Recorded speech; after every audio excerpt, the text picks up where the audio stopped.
School kari nena taurido yaipuba lairik tadi mathwai iyaw yawda langfang wakhalda hena thawa yaw sile. Ngasi su yaipuba mamadagi paisa niri. Ima, amtadi piyudana. Ibunga, kari no nangbo. Nahan kay tawdaba thabag yam tawkhalay sibo. Ay kasyu tawdiba ima. Hay, nang pokliba namani ko ay. Wase, makhayam taningde. Nahan su paisa lawi. Hana di lupa jaw nga na tha na bado. Hausik na karino haywani. Lising na numit ni chat na driba. As, adogi bo. Handak imanaba krab punbay ni school canteen da. Hay, chalo. Asida layriba paisa se, lawro. Aduga ne, mathang hayrak pa yaroy ko. Nang na tawri mayam do oiroy. Haybide hayni, nasamang dyan ni ko. Hoyba, chale ko mother. Sinthano machagi kanghong-hong ba mataw aduda ngak na yeng. Thazadana hapta kharasida yaipuba yam hongle. Karino ne ay kway yay sina tawrisi ba? Mapa uradi haraw ba daloy ni tawrisi?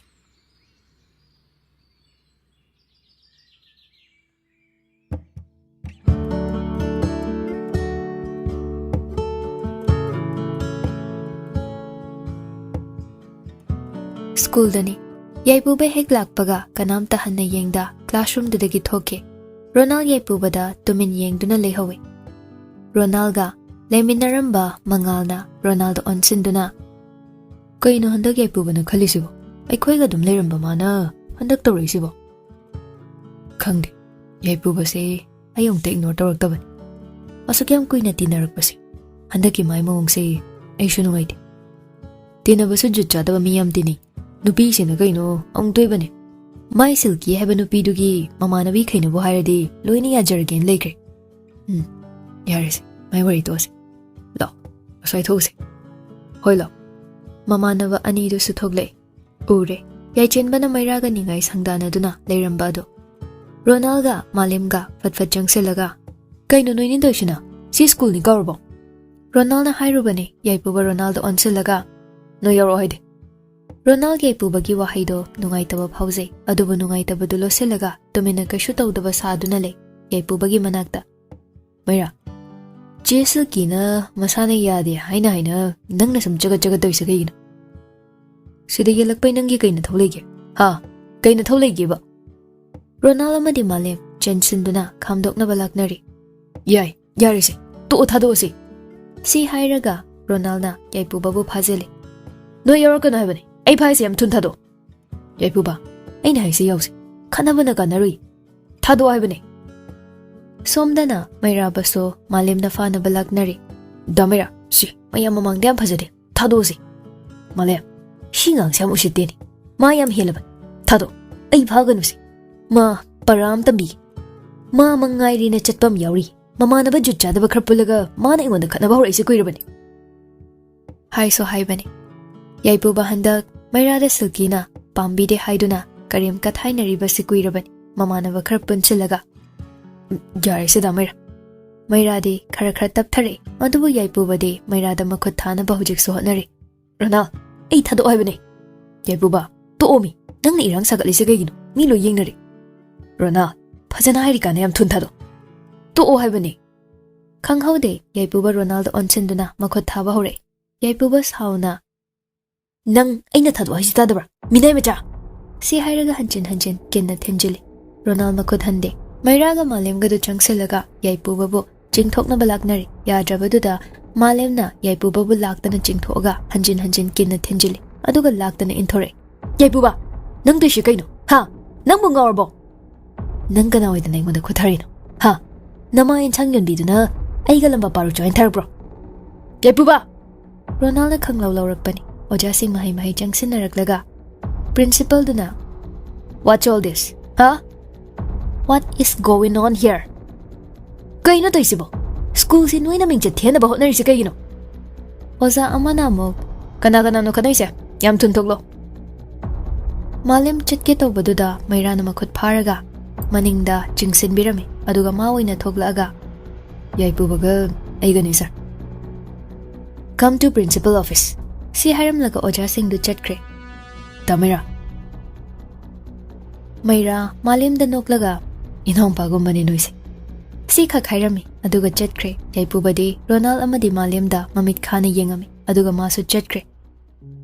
Monana si hairaga rumal ama pirai rumaldo tapna lauraga yengkhalakpani piraklidu kanano haina Monana kanda peri peri lepami Ronald tapna koidorage Mona kashu tawde haigu manga khai aduga lohisoi kashu tawrida Mona Ronald gi paukhum dipida malimda onsinduna Malem Ronald se nursing room dam tapusi Hoi Mona aduna farni mamai gase loisoi yari mi kashu tawdisi class ta changasi lo Malem mana haiba taron puraga lo as Mona yari haibani mi Ronald nangna ise phatabi oinaga ubro aduina timi adudi la ona sanayana nang adumain sokpado ayeng bangam diba Malem su Mona gi wadu da mateng pangsinduna Mona na haiso haibani bai nang khra thinjoi lawsi Ronald moi ani na hairabada yadaba ngamjoi Parise chalasi lo si hairaga moi ahomdo nursing room da lagi nursing room hek yobaga Ronald famhanduna thamlaga Mona na first aid box to puthore aduga Ronald gi manakta changsil aga chair ma chingsilaktuna famthare hidak hapsise natradi amda yar I thokai tatpasu yawriba yarni aidum tawjagi Mona Ronald na hainadaba mato utpado nungaijade adubu kashu tawdaba saraga asokpa nangna kamain tawge haibano Malem susoi natraga ayoibai hainadrira khara kiba khara panglanglang basida aina tawbi gi haise taliraba aduina timi namana bidong na dum khalo si hairaga asokpa mapatu da hidak hapi nen tawrido yengbada nungsiba amabu yawi Ronald phawgadaba anabado nupidu noina phawbi leire tawrido yam narba aibudi nadreda nang noina na leire tawrise Ronald nokmi tawri khanghaude neha pai kai chenchile aduga pakhatna kaino Malem mi khatnai haise maujana phakrabo kyam thin chokige ba hekta betreng khap tharakpani kana so hanna yengda Mona da onsinduna ai kashu tawdi sana Neha khangboi lakpoi maning khangmon ontharakpani Malem ubada sordu sangna hondokje as yam sokti su amtre phareda Mona na yadeko magi se han hekta ningsing neiba kana ningsungoi do ne bema Malem Neha gi matawdo nungsi adubu khatna hauda yade matagom hekta khatna hoi ngasai mina phuri kandana lagdi hojikta la ine ba aido mathakta practical khothalu bani aduda khangaudriba saurakadra hairaga ahoina dum peri hairakpaduda Malem nokmi tawraga wa makha tare nang leitabai mina lakjakrese aiwe enchang yondi macha kaina hekta hairami nang leitabai Malem ga Neha ga se thaina pi ikandagi loinarakpani hanadagi hauna mina enchang yonbigi macha haina Malem da haibada Neha na khatnadaba amata yaudre maching mason ama tawbani Neha su mina henjinba yadabani Neha wadu tabada hekta phingatlaga Mayam paisa paira hebra ha mana dumaina ga haje saidubo nungaini yare yaipubudo hojikan khara hongbani amu phajaraksanisi aina nang sawbra yingi dawani mana haibadu yoidi kembu khanbi deidi kaino chin khaktat pamalaga sidiam sui khitang khak hubat pasida lo hida khapke hoi habo ani dugi matauda Ronald ga Mona ga di yengnaraga nokli se loire Rona Mona na hairakpani hoi thank you adu class ti yaurage Malem khoini di noini yaur Neha na hana oktuna aidi tale yauror kaigino sana yaururo Mona noini nang yaudradi Mona su nungaroiba ai talliba Mona su ngasi khaktang di yaudabada sidong nate Mona na ne Ronald sena jersani aduga aina nang senaragi is sen balang bayam hairida nang bungawra nang so oga aina kamaina class ta phamalai doino Ronald moi ani gi mawong duda noklaga as noina teina naw se swaida mu horaba ekoi gi su khar khanbiu kaidorage ibunga natu aphabi ama kokoyo is aisu ama goirani Mona de yengaga hairakpani tanjaduda ojanupi ama changaga Ronald yawbro noi sida leise oh aine madam kai hage nang yam sok brangge dawani kashu yam sok deda oh Mona nang yengbiraba oh ma'am aine yeng oh phare Ronald Malem noina sa nungaitaba khotpa leiradi noi class monitor Mona da adum hairo ko mana ekhoida mukhaina ba Ronaldo Monana class monitor oirambaduda ngakna Monada yeng. Hoi madam. Ronaldo khumdabaduda malimna oina khumakpani. Phare phare. Aduga Mona nangana manabi amaga moy ani se sangbiro. Nupa macha punabase saruga yam tiknabani. Ngahak leragane chatpa ngamaktre kaina muk torokpasu yai. Ojadu wahai singse hairamaga thokre. Nehade Monaga mamanabi amaga sango haibaduda harauna. Todo ozana phau hairamisi. Nangna kai harauri no sana. Malimna Nehada yengaga hairakpani. Nang sangba phangdawre. As yari soksu soktaba nupa se sangni na tawja saido yam yeningde. Tumina ngakta layu ko na. Aikhoi topper class yaudabay sauriro. Adoy na di. Kaino ni sum khalu khaluraga hingare. Asingba ngasay do. Ronaldo Monada yengduna. Kigino haise. No yepubada nupina phasana sumkre singba. Kumaina. Ngasay maga punarido aigi bungthoy. Mairabo. Hoi mani aikhoi yum thangnaba sing. Damaira yam phabani. Maga mamaga khaktangne leirido. Ado mana han sakte harap kaglap tawini. Masagi ni. Nabung oi bero sauningi se. Ado ina teda. Ado di kaigi. Wari khangbagi. Haidi. Ngasay khatnabay maramdo ay khangiba. Ado di kaigi no min khatnarido. Nangi na manaba yaipuba haibra yam lemba malaga oktaba nupada. Ado hana halaga phadaw. Kaigi. Nupina haiba loi thajabagi. Kaino haise. Wari do phajanam talirose. Silkina ne nupa ani maksanaban. Hoi, Damairana che Silki pami propose toban. Adubu yaipubana che Silkina reject tora phau Damairana yetle haidu dilal. Damairana ne che Silki propose toba kanda che Silkina direct reject torakte. Ngai halaga thambani. Adudi misunderstanding thokalisi Silkina dare. Mani ni ngasai gido. Damairana che Silki da chocolate piban. Adusu che Silkina lebiyo haibagi. Aduda mana Yaipuba khanghandana loge toba chocolate to. Yaipuba ukhibaine. Yaipuba da mana Damairana mangonda namdana piba saban. Aduga Yaipuba nasu handak Damaira yam karimnabani. Silkina yabide ikai khangde haibe mongda. Neha tumin leirambado wangangle. Silki hoi kangu se kainom tawbani. Moina koidaba nu pamta leiram. Che Silkina khara phabran khanbani. Aduga man hena phatlamjene. Kaigino amukta nupani pamise moina. Malimna wa mateng pangsele. Oh, Damairado, Pataba midi mandi. Masagi matawduna sakin. Ronald fukibada mana yaipuba phabada mating pak. Aduga ayawi haibasu haido halamde. Ronalna, hoi, moini ki marakta misunderstanding lena bay mal. Ngasay khatnarido. Kaino haide yaipuba na pangsawda saw. Damairadi kaishu sawdabani. Aduga khutsu yaipuba na hana thaba hoi. Masagi dudi Damaira na makut halido. Masu sawrakpay wermni. Khangdeta.